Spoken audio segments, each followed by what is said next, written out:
One thing that struck me in terms of humanity's response to the COVID pandemic is the importance of the importance of new ideas have been pretty much internalized throughout our species. We don't pray to gods or sacrifice to them in order to rescue us from COVID.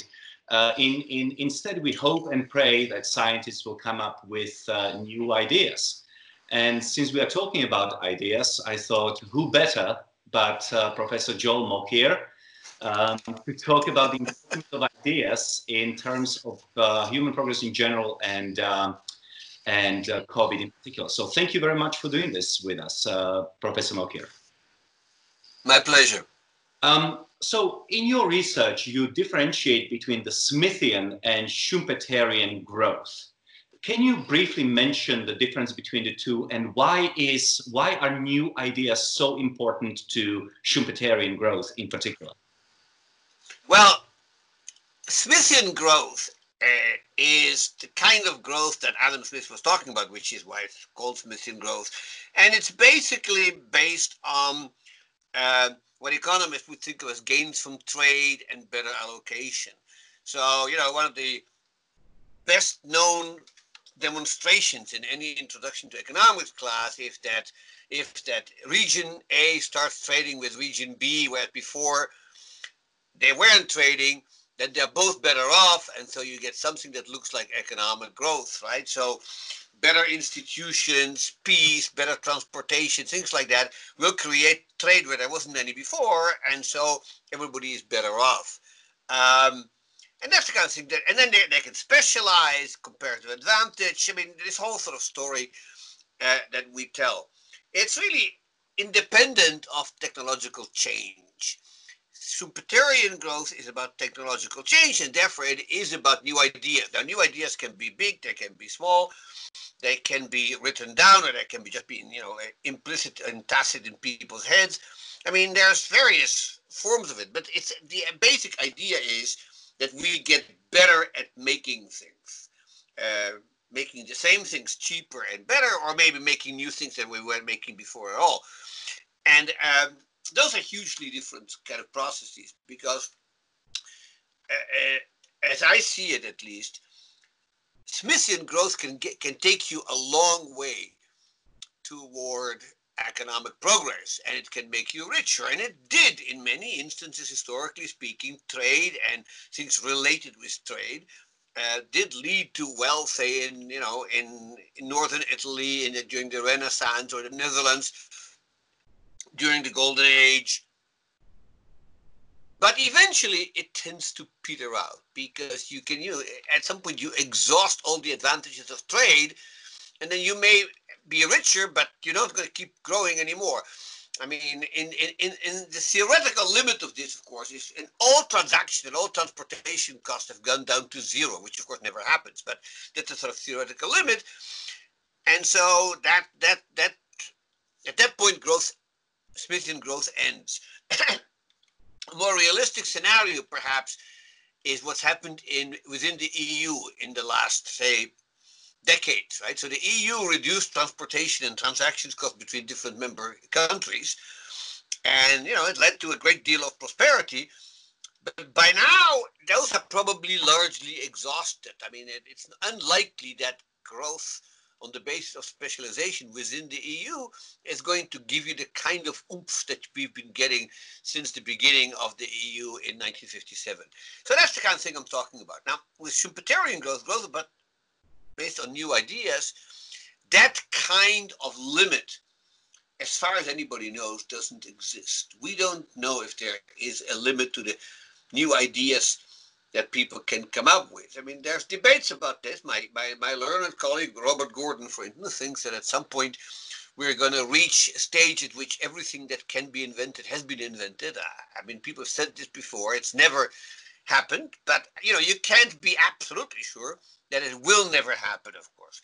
So, but I don't see it, quite frankly, and certainly not in our lifetime. I think science is really embarking on new and exciting frontiers right now that promise a great deal of progress in the future, and I don't quite I don't quite think that we should be pessimistic about it. It's the possibility of the economy to fundamentally keep growing based on new ideas. Whether we measure that growth correctly or not is a different matter, and so there's all kinds of interesting debates about whether GDP or some other measure is the right metric.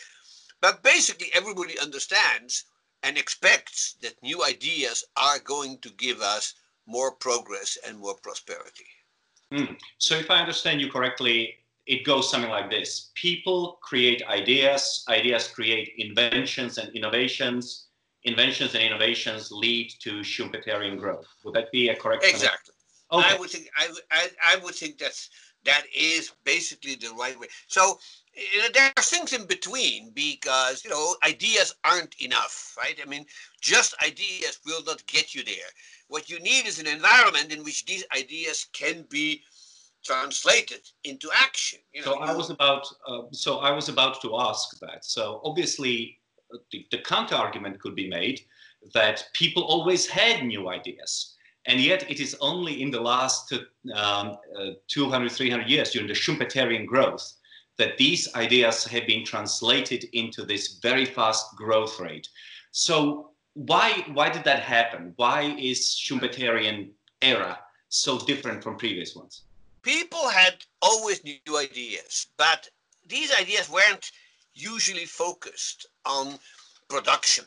Okay, so they were thinking about philosophy, they were thinking about God, they were thinking about, all kinds of things that interested them. But the kind of sort of day-to-day work of the farmer in the fields, and the blacksmith in his workshop, and the sailor on the seas weren't of interest to them. And so you look at Greek and Roman civilization and compare to their intellectual ability, their technological achievements were actually quite modest. Moreover, I would think, if you look at my own forebears, you look at the Jewish civilization, they were brilliant people. They could, they had fantastic ideas. The Bible is full of ideas. But in terms of technological progress, there wasn't all that much there. So it really depends a little bit on the intellectual environment where people who are having ideas, what kind of ideas they are coming up with. And I think the great breakthrough that occurs in the world is happening in the sort of 16th and 17th century, when it dawns upon Europeans, and this is the beginning of what I call the Industrial Enlightenment, and when it dawns upon Europeans that, it's worth thinking about nature, about physics, about chemistry, about biology, about astronomy, so that we can harness these new ideas to our productive needs. And that's really a breakthrough. The other point I would make, to answer your point, people always had ideas, is of course when people start thinking about how to make production better and come up with innovations, that's not enough. The example I always give to my students is the hundreds and hundreds of sketches that Leonardo da Vinci made of various wonderful machines. And Leonardo da Vinci is just the tip of the iceberg. There's a whole set of writers in Europe and in China, for that matter, who have new ideas about agriculture, about mines, about mills, about various construction devices. I mean, you name it. And nobody can build these damn things because the workmanship and the materials isn't there. You need qualified artisans who can then take these blueprints, these models, and make them work and scale them up and make them actually part of the economy. That's hard to do. That kind of workmanship, most countries don't have it. And the great success of Europe is that in the 18th and 19th century, first Britain, then everybody else, they build up, a labor force who can take these new ideas and actually turn them into reality. And so, yes, people always had ideas, but these ideas don't automatically translate into economic growth. That is a modern invention. role did culture play in enabling new ideas to be turned into reality? I assume that people were not always open to new ideas. At least that is my understanding. No. So here is one of the sort of great arguments I've been making now for decades, and which the more I think about it, the more I believe that I've got it right. I don't know how big it is, how important it is, but this is a cultural trait that I really feel strongly about. And that's the following. How much ancestor worship is there in the intellectual sphere, and where people actually do create new ideas? And the odd thing is that when you start looking at intellectual histories in any kind of society, you are struck by how much respect many thinkers have about the wisdom of their ancestors, and how little they are willing to deviate from what they thought their ancestors knew. So at some point, there's somebody who creates a body of knowledge. It may be the Bible, or it may be Confucius, or it may be Aristotle, but somebody creates a body of knowledge that's then embodied usually in a book. And that is then considered to be sacrosanct. And you're not supposed to come up with new ideas, because that would be heresy. Every society, fights heresy as much as it can. And so what happens is that body of knowledge tends to be crystallized. Aristotle was, basically a gospel for all matter scientific for hundreds of years. In China, it was Neo-Confucianism. In Jewish civilization, it was the Talmud and the things that came before it. And so the wisdom of earlier generations is often considered to be sacrosanct. That's stifling. I mean, Islamic civilization may be the best example of that. How they, at some point in the 12th century, people like Al-Ghazali basically said that anything that deviates from the Quran and the Hadith would be heresy. And so that seems to be the normal state of the way people think. And what you need is a world in which people are willing to look back at the knowledge of their forefathers, or, and basically say, you know what, these guys were smart, we're smarter. And that's what you see happening in Europe in the late 15th, 16th, and 17th century. One thing after another gets overthrown, whether it is, in medicine, it is Galenus, and in physics, it's Aristotle, and in geography and in astronomy, it's Ptolemy, and on it goes. I mean, so this is what I document at some length. But it isn't just science. This age, invents biblical criticism. People look at the holiest of holy books, the Bible, and they go, oh man, this was written by people. Look, chapter 17 contradicts chapter 23. Must be written by different people. I mean, people start thinking logically about this, and they become critical, and they say, look, some of this stuff is wrong. And that, I think, is an incredible cultural breakthrough that really only happens once in the history of humans, as far as I can see. It doesn't happen in China. In the end, Neo-Confucianism becomes, like a harness in which Chinese culture is imprisoned. In Islamic civilizations, even worse. They won't even print books.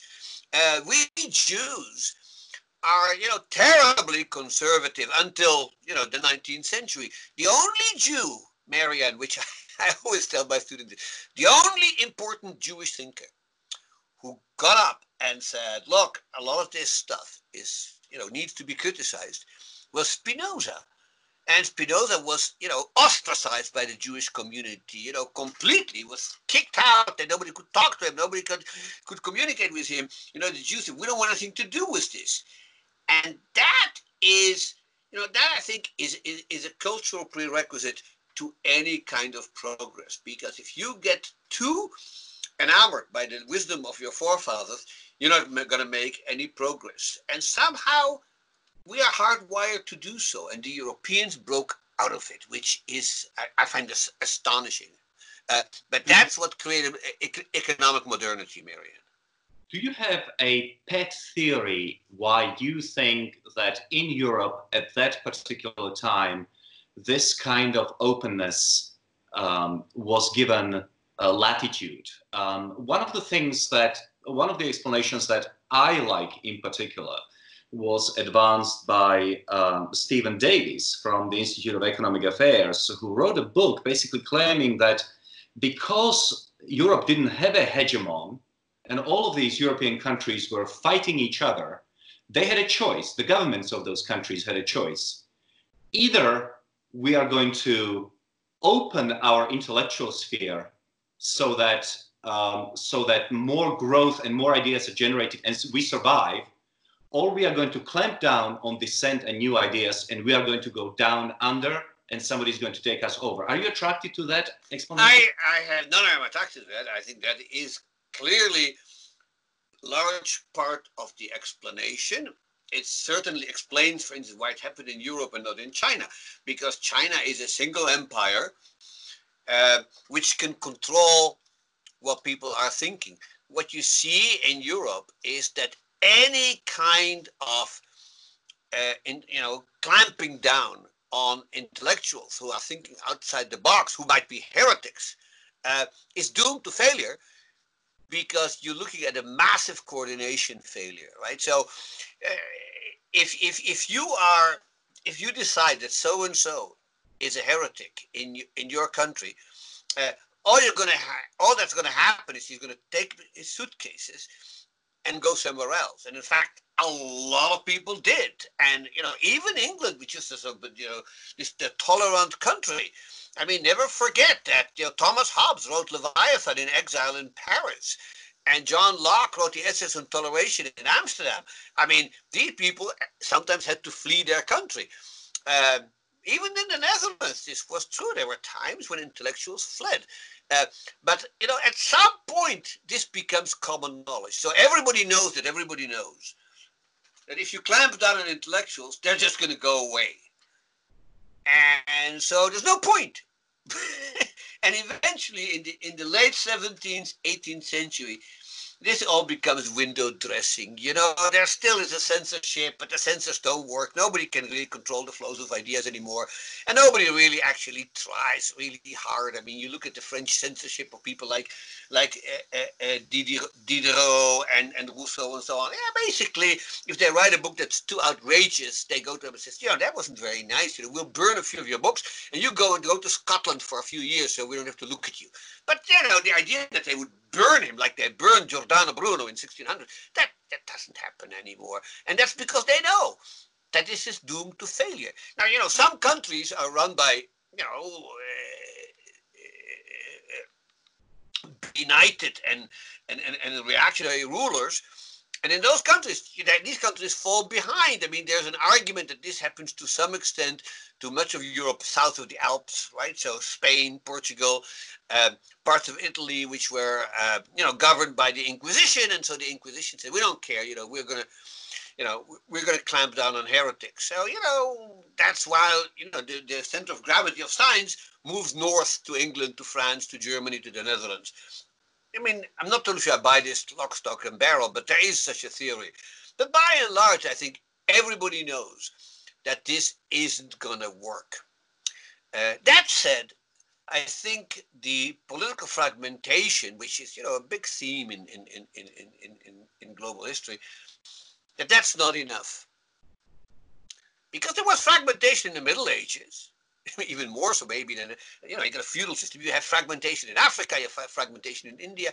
You need more than that. And so I would argue that the other reason why Europeans are slowly being disenchanted with previous knowledge is that from 1500 on, they are, there really are a bunch of sort of, I would say, cognitive shocks that are administered to Europeans, which make them doubt the wisdom of the ancients. Okay, so the discovery of the New World, of course, is a major one. There's nothing, clearly nothing in the writings of the ancient Greek philosophers predicted anything like that. But also Aristotle predicted you couldn't cross the equator because you'd be burned alive. Well, Bartolomeo Diaz did this, and he came back. So obviously that didn't happen. But then all kind of other things are slowly sort of dawning upon people that the ancients were wrong. For instance, one more example that I like. So Aristotle, his cosmology basically is that there are these 5 planets that you could see with the bare eye, and they moved around. All the other stars were fixed. Their number was fixed. None of them were added, none were subtracted. That's what they're there. And then in 1583, a Danish astronomer called Tycho Brahe observes a supernova. And all of a sudden, there's a star that wasn't there before. Now it's there. And he goes, hey, wait a minute. But Aristotle said you couldn't do that. So, if he's wrong about that, what else is he wrong about? And so more, you see all these guys, when you look at Gilbert writing about magnetism, and you look at people writing, say, a whole bunch of people, particularly one of Galileo's students, Torricelli, basically showing that contrary to what Aristotle said, you could create a vacuum because, they build a vacuum pump. And Aristotle, of course, says, nature abhors the vacuum. You can't have a vacuum. Well, here's a vacuum, man.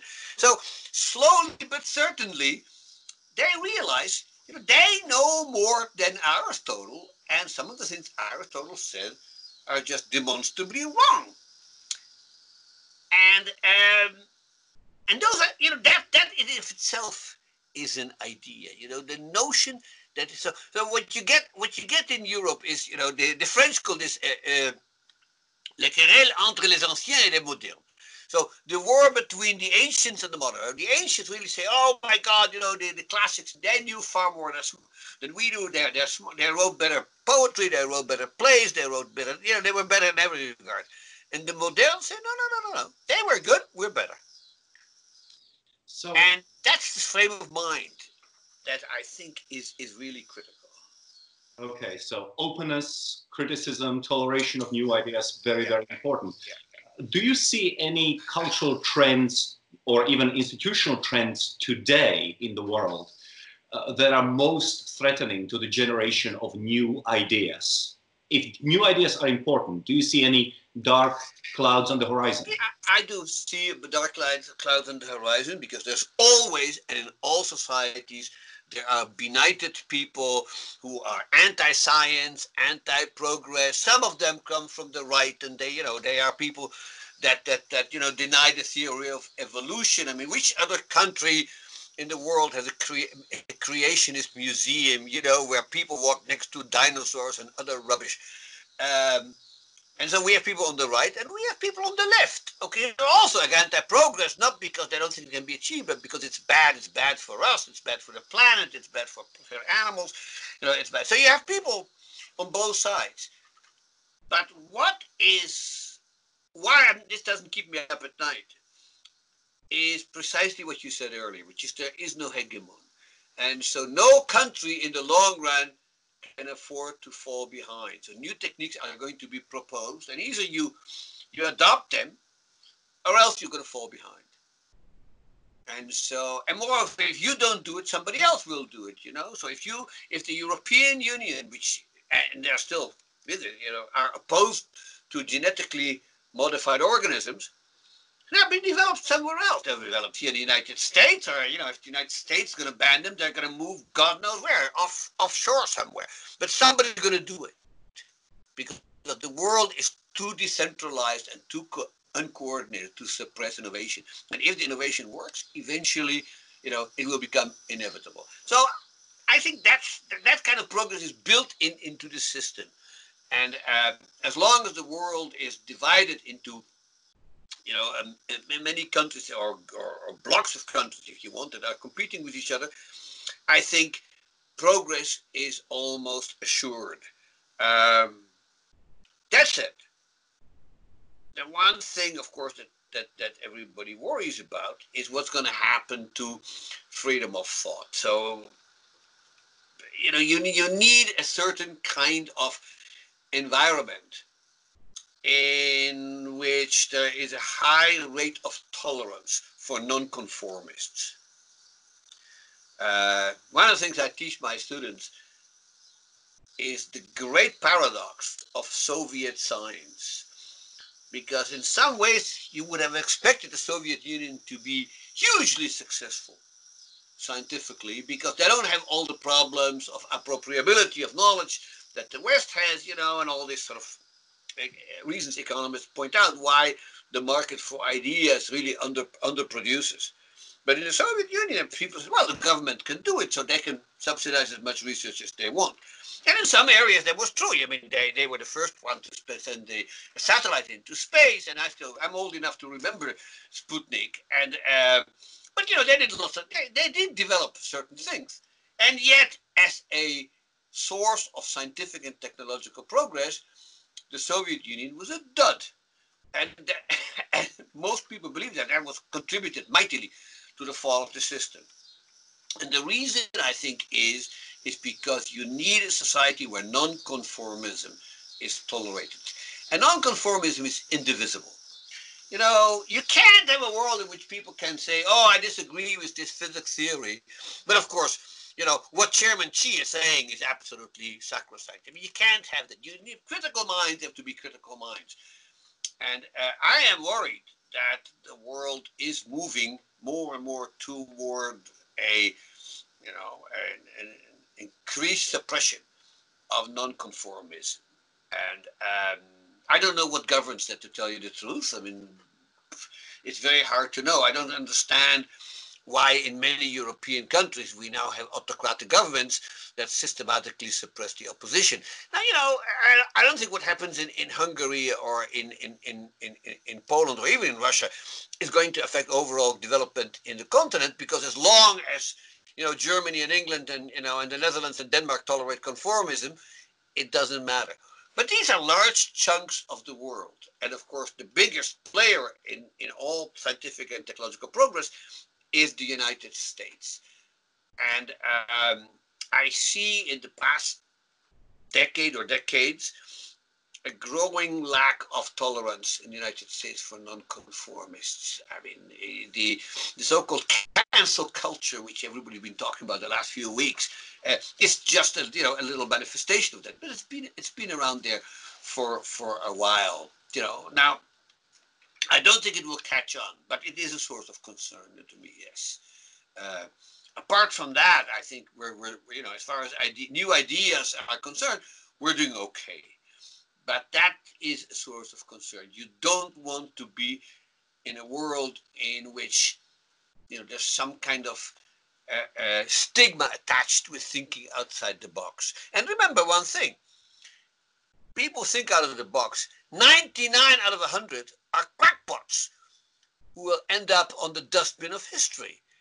There's one who's going to end up like Spinoza, but we don't know which one. So you have to tolerate all 100 to get your Galileo or your Copernicus or your Einstein. That's what's happening, you know. I mean, science and technology are full of bad ideas, and the system sort of filters these out. But since we don't know ex ante which ideas are going to be bad and which ideas are good, you have to tolerate everybody who's making crazy claims. That strikes me as a very important point that you made about how it could be one person out of 100. Because another thing which I learned from you is that technological and scientific progress is really carried through or carried forward by a very small percentage of people, maybe 2 or 3 people. Now, here's why I think it's interesting and why it's important.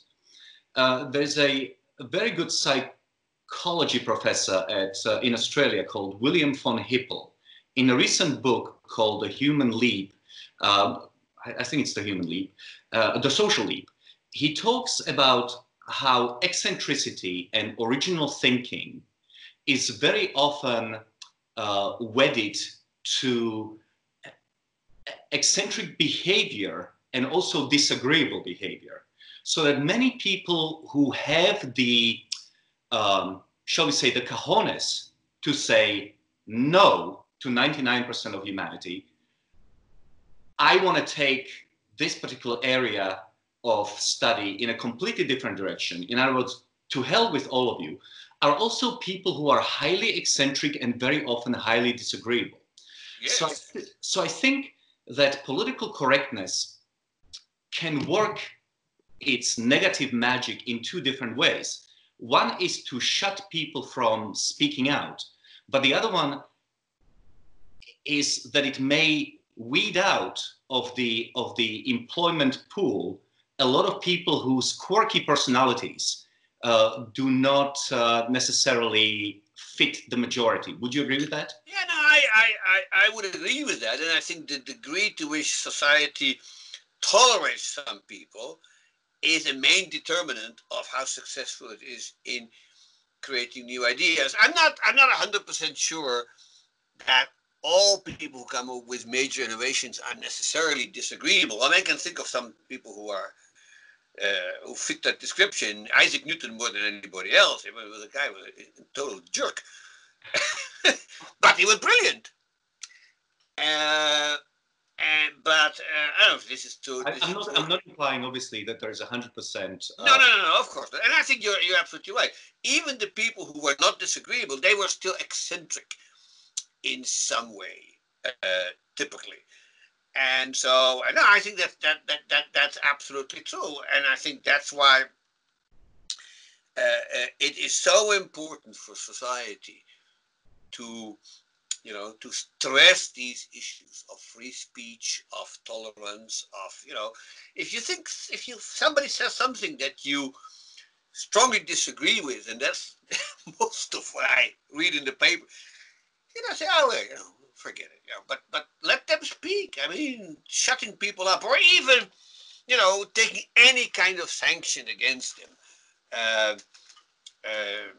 seems to me totally counterproductive, because neither I nor anybody else knows, that whether some crazy idea that I think is completely crackpotty may not eventually lead to something really great. I mean, that's just the way human culture evolves. So that is a source of concern. And conformist societies, and and certainly imperial China was sort of the ultimate example of that, because they developed this fiendishly efficient tool to create a conformist society, which is the imperial examination system. And everybody who wanted to get ahead of the world in China had to take the examinations. And the material for the examination was very well defined. There were the 4 books and the 5 classics, or was it the other way around? And everybody had to study those. And you just sat there and you learned them by heart. That's what you had to know. And then you took an exam, and the exam tested you on how well you had absorbed this material. And so basically every generation knew what every generation before it knew, and very few people deviated. And those who deviated, often found themselves in the claws of what they call the literary inquisition. The same was true for, in slightly different forms, for a Jewish society. So this seems to be quite common. And one of the challenges is to sort of try to see why and how do societies become more tolerant of other people's ideas, and basically take a live and let live kind of attitude, because that, I think, is a cultural prerequisite to successful creativity. Yes. So in the last 10 minutes, I want to turn to last 2 questions, and really to take it away from ideas in general to ideas and COVID. So let's look at COVID and human response to it. And would you compare it with past historical instances of pandemics? What do we have to combat a pandemic that our ancestors didn't? In what different ways are we ahead of the game? And I know it's an easy question to an economic historian such as yourself. Yeah, it is. It is easy. Yeah, go on. But I think that when people are so pessimistic around the country, they need to know, they need to see some silver linings. So over to you. Well, the silver lining, of course, is that if this pandemic had hit us even 100 years ago, as it did in some ways, which is the Spanish flu. I mean, it would have been a real disaster because, people, when the Spanish flu hit in 1918, medicine had advanced a bit in the previous century, but they had no clue what it was. The very concept of that this was caused by a virus wasn't actually proven until 1933, 15 years later. I mean, people had no idea what it was. When COVID hit, a month after it first hit, we had sequenced DNA. We knew exactly that there was asymptomatic transmission, which is difficult. I mean, asymptomatic transmission is a bitch. That's what's doing all the trouble. If we didn't have that, we'd be fine. So this is a particularly nasty virus, but we know what it is, and you got scores and scores and scores of brilliant teams all over the world, in China, in Australia, in England, in the US, everywhere, in Russia, everywhere. People trying to, in competition, which is exactly the way you want it, trying to figure out a bunch of things about this virus. A, how to test quickly, cheaply, and effectively. B, if we can cure the symptoms. And three, of course, the ultimate holy grail, the vaccine. Now, it's going to be hard. But, one of the things that I think is quite clear from the history of technology is that what often counts is what we call focusing devices. People, when the world is faced, or some subset of the world is faced as a well-defined, clear-cut problem, they're going to use their best minds to crack it. And the speed at which they crack it is a function of the difficulty of the problem compared to the intellectual abilities of the people solving them. So, smallpox was something people in the 18th century were obsessed by. They were scared of smallpox, for very good reasons. And they were trying this and they were trying that. And, you can there's a whole literature now, obviously only read by historians of science, that deals with this. And at some point, in this particular case, it was kind of a lucky stroke. They hit upon the vaccination process in 1796, and bingo, it's done. The same happened, with polio in the 50s. People, you had a whole bunch of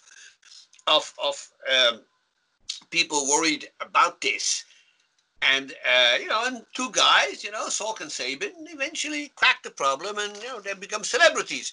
I can give you more and more examples. It's not just in medicine. It's all over the place.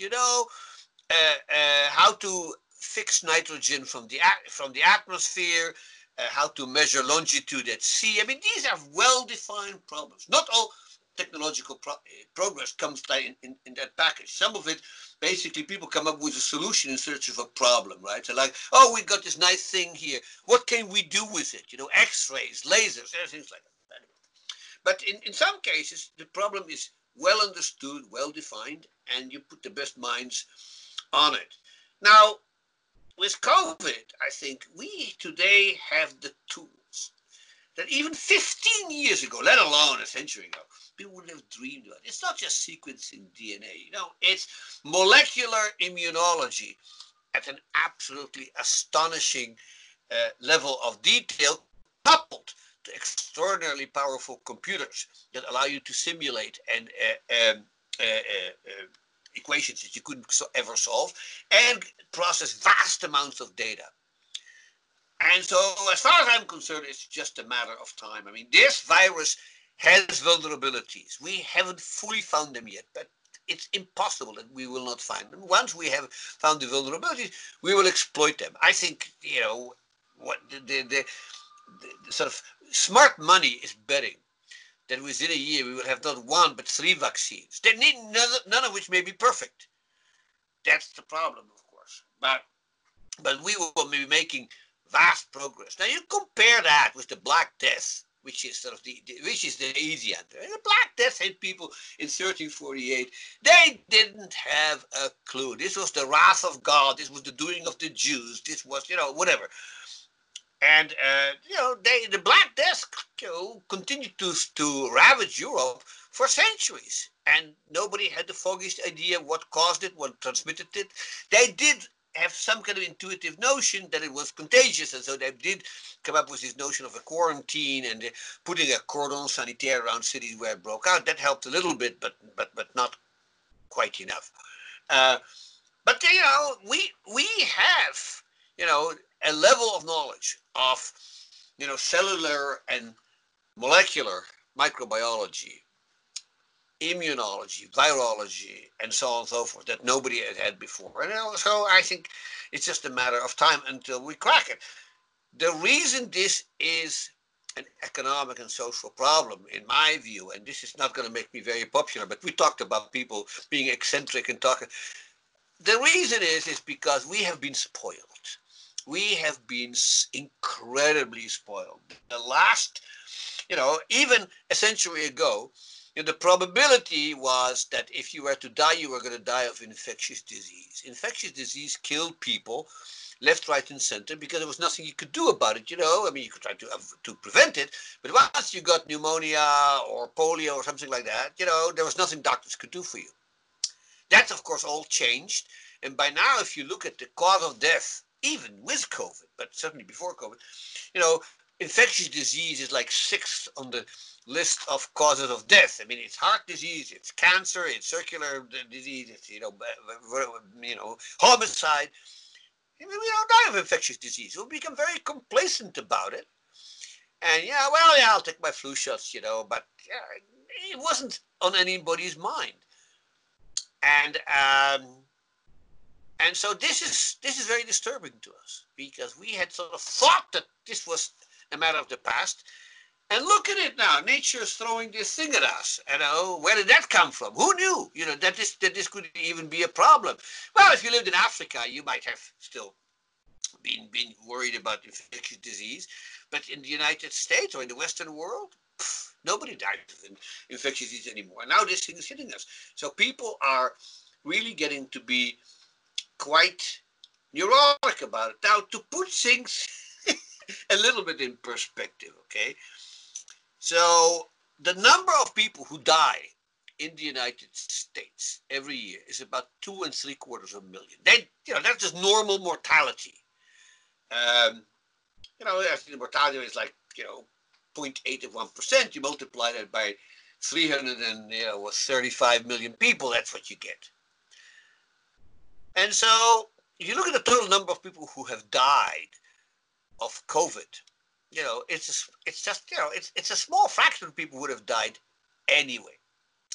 Yet we have paralyzed our economy for that. And maybe that's the right thing to do. Maybe we value the people who have died who wouldn't have otherwise died. I don't know how many exactly there are. There could be 130, 150,000 people. We put enormous value on their lives. But clearly, if this had happened in 1860, people would have shrugged it off and said, "Oh well, it's just normal. This is what happens. This is what this is." But for us, this is no longer normal. We have become very complacent about infectious disease, and that may have been a misjudgment. Maybe nature has some surprises for us. I mean, it's so and it does every once in a while. I mean. I'm old enough to remember the breaking out of HIV in the 1980s. That was pretty bad. Now, HIV was confined to a certain subset of the population, and if you didn't belong to these subsets, the likelihood of getting it was very low. But it was a serious concern. Then Ebola came around, and every once in a while, nature throws something like that at us. And my view is, it will continue to do so. Because these microorganisms evolve.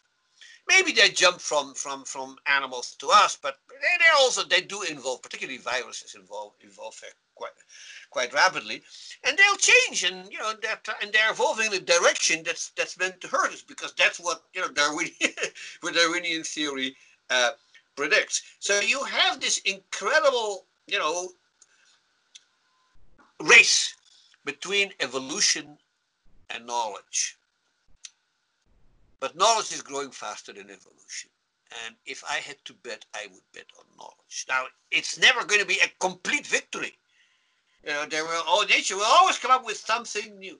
But every time it does so, we will be better at beating it. Because we're learning a lot from the COVID thing that will be useful for COVID, but for the next epidemic, which may be a totally different kind of thing. Maybe Ebola, maybe it will be some mutation of God knows what, Maybe somebody will unleash smallpox. I mean, I hope not, but that could happen. It's still, still labs that have it. There could be some bacterial infection. This is a viral infection. This could be bacterial infection. I mean, who knows what still could happen. But we learned so much from the war against COVID that knowledge will then help us to adapt to the next pandemic. And so we'll never be 100% in the clear. But each time we're doing better. And knowledge is cumulative, and it is very difficult to wipe out all of knowledge, right? Exactly. It's cumulative. It's stored in place. So even if you don't have it, you can find it because our search engines have become so more powerful. You don't have to go to a library and spend 3 years looking for all books. You don't push a button and it pops up on your screen. That too is an incredible. I mean, I could talk about that for hours because I've written about this. This is actually enormously important, what you just said, because not only that it's cumulative, it has become more accessible. I mean, it's not enough that the knowledge exists somewhere, but what you need is to be able to A, know that it's there, B, find it, and then get somebody to translate it for you if you don't speak the language. All of those things have become incredibly easy today with the internet, and so that makes me very optimistic about this in the long run. Now, this is going to be really difficult for the next year or two, maybe even a bit longer. I don't know. I mean, that all depends. But this is not going to be the Black Death, and it is not going to be smallpox. And it's not even going to be the Spanish flu. The Spanish flu did kill 50 million people around the globe. The Spanish flu was a big deal. But I'm reminding everybody that 2 or 3 years after the Spanish flu was over, we went into the roaring 20s, and everybody was busy buying radios and automobiles, and the whole Spanish flu was forgotten really quickly. And so my sense is that within a few years, much as this is at the moment difficult, and it's difficult for everybody, this is a temporary thing. This is going to pass, and once it's passed, within the fundamentals of the economy haven't changed. Yes, a lot of restaurants may go out of business, but the chefs that were cooking for them, if they are still around, they will open a new restaurant. Maybe American Airlines will go out of business. I hope not, but it could happen. But then if they go out of business, somebody else will open a new airline. I mean, it's like almost like a forest fire, right? You think of this. This is a forest fire. Once you go and for the first day you come out and say, "Oh my God, all the trees are gone." You come back a year or two later and you realize things are sprouting up, and within a fairly short time you have another forest. It may be, in fact, better than the previous forest. I mean, one of the things that we are learning now, and I think this is actually quite important, is and I've been talking about this for a while, is that telecommuting or work from home has become much more feasible now. I mean, you can sort of see that that's not just good for the world of COVID. That's good for lots of other things, like including air pollution. The cost of commuting. Multitasking. You name it. Well, now not everybody can do it. I fully understand that. Not everybody is a college professor or but that's to some extent the function of the technology. But it's totally clear that if you need to go to the dentist, it's still not going to be very helpful that you just telemedicine may not work for a dentist. But it will work for more and more things, and that actually may create a work environment that is far more user-friendly. So to close things up a bit, you are. Would it be right to summarize that you are optimistic about us finding a cure to COVID? You're optimistic about the future of humanity and its economic growth, so long as we continue to pursue new knowledge without having free thought and free speech being restricted by anything from dictatorships to political correctness. So knowledge is key, and even if it is created by some very eccentric and perhaps even disagreeable individuals, we should embrace them and let them flourish. I think that's absolutely true. And in that regard, I think the market for ideas is like any other market. Okay, what you want is easy and cheap entry, easy and cheap exit, and lots of competition. The last thing you want in a market for ideas is a monopolist, like Comrade Stalin, or like the Catholic Church in the Middle Ages, or anything in between. I mean, what you really want is the market for idea is supposed to be a myth. It's not an efficient market in the sense it produces a lot, as I said earlier, it produces a lot of garbage. It produces a lot of bogus ideas. But that's why it's a market, if the ideas are bogus, eventually one hopes they will be weeded out. That doesn't happen quite as fast and as often as one would hope to, but there's very little you can do about that. But it's an evolutionary process, and evolution throws up a lot of duds. But as I said earlier, in the end, it works. I fear that institution. I'm much more of a technological optimist than I'm an institutional optimist.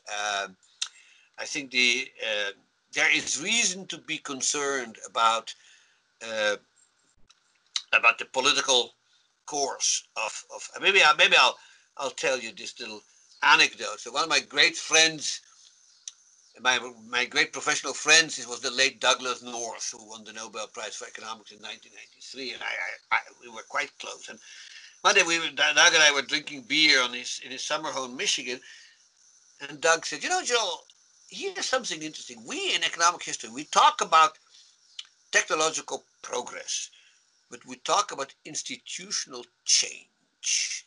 And that is significant because knowledge, as you said earlier, is cumulative, right? So it does move ahead because we know what previous generations knew. Institutions get better, they get worse. There is nothing in history that indicates that there is a trend toward better and better institutions. There have been times when they absolutely got better, but you look at the 1920s and 1930s, that was not the case. And then after World War II, things got better, and maybe the last 20 years have not been so great. Interesting. And the Aristotelian observation. Now, you were talking about how the wisdom of the ancients, yes, is very often wrong. But I think that Aristotle was onto something when he said that human society can basically function along three different dimensions. It's either a democracy, it's oligarchy, or it's a dictatorship. And it seems to me that we keep on sort of like a pendulum going from one to the other, but we never get out from that three-prong view of institutions. Am I right or wrong on that? Yeah, I think there's probably, there's some truth to that. Also, I would say there's lots of intermediate cases, and living at the time when he did, he could never quite envisage what we invented in the 20th century, which is totalitarianism, which of course couldn't exist in those days. But I think you're absolutely right, and I think we don't quite fully realize until the last 20 years that the institutions we have, which is a open liberal democracy, a civil society, rule of law, all those things are far, far more fragile than we've ever seen. We sort of think this is the natural things, Once communism fell apart, it was the end of history. We're all going to be like, liberal democracies. And that's not happening. Liberal democracies are turning away from liberal democracy. Some countries faster, some countries slower. But you and I, we both know where it's happening, and how fast it's happening. And you look at places like Brazil, or you look at for China, for that matter. I mean, that I find really scary. Now, a scary scenario, and maybe I'll end up on a minor note. A scary scenario is a world in which technology gets better and better and institutions don't, and the gap between the two gets bigger and bigger. And what you are going to have is, a humanity with incredible capabilities, but the bad judgment of using them. And that could be a scary scenario. And we see some of that happening, little things of, social control and suppression of dissent that's suppressed by technological means. You look at what's happening in China especially, but it's happening in lots of countries, and it could happen here. So I worry about that. And so I mean, the last 20 years have been hard for an optimist. Professor Mokyr, thank you very much for giving us an hour of your time. This has been absolutely terrific. Thank you. It was my pleasure.